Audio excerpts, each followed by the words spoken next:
Now if this striving is to realize itself, thus to manifest itself as movement, this movement must as such have some direction.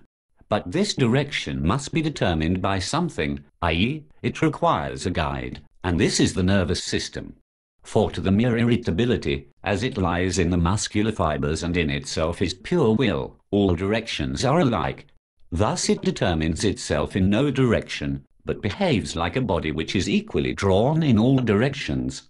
It remains at rest. Since the activity of the nerves comes in as motive in the case of reflex movements as a stimulus, the striving force, i.e., the irritability, receives a definite direction, and now produces the movements.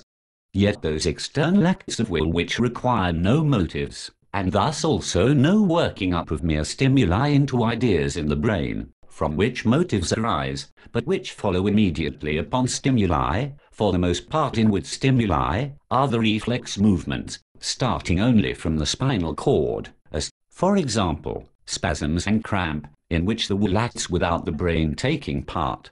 In an analogous manner the will carries on the organic life.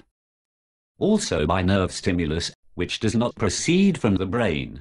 Thus the will appears in every muscle as irritability, and is consequently of itself in a position to contract them, yet only in general. In order that some definite contraction should take place at a given moment, there is required here, as everywhere, a cause, which in this case must be a stimulus. This is everywhere given by the nerve which goes into the muscle. If this nerve is in connection with the brain, then the contraction is a conscious act of will, i.e., takes place in accordance with motives, which, in consequence of external impressions, have arisen as ideas in the brain.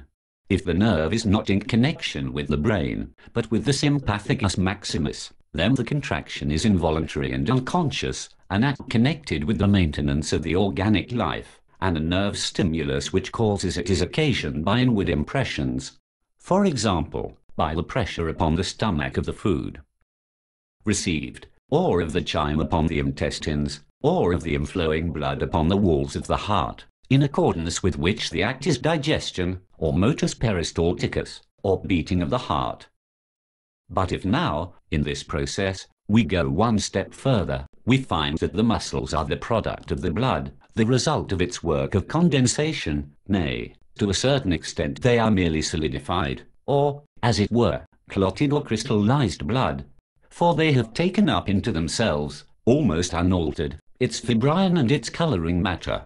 But the force which forms the muscle out of the blood must not be assumed to be different from that which afterwards moves it as irritability, upon nerve stimulus, which the brain supplies, in which case it then presents itself in self-consciousness as that which we call will.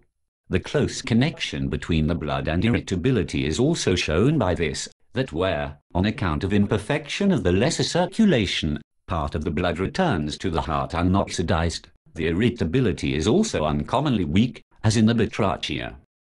Moreover, the movement of the blood, like that of the muscle, is independent and original. It does not, like irritation, require the influence of the nerve, and is even independent of the heart, as is shown most clearly by the return of the blood through the veins to the heart.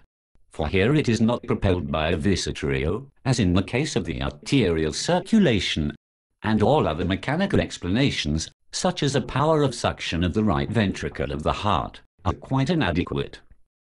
It is remarkable to see how the French, who recognize nothing but mechanical forces, controvert each other with insufficient grounds upon both sides, and Bichat ascribes the flowing back of the blood through the veins to the pressure of the walls of the capillary tubes, and Magendie, on the other hand, to the continued action of the impulse of the heart.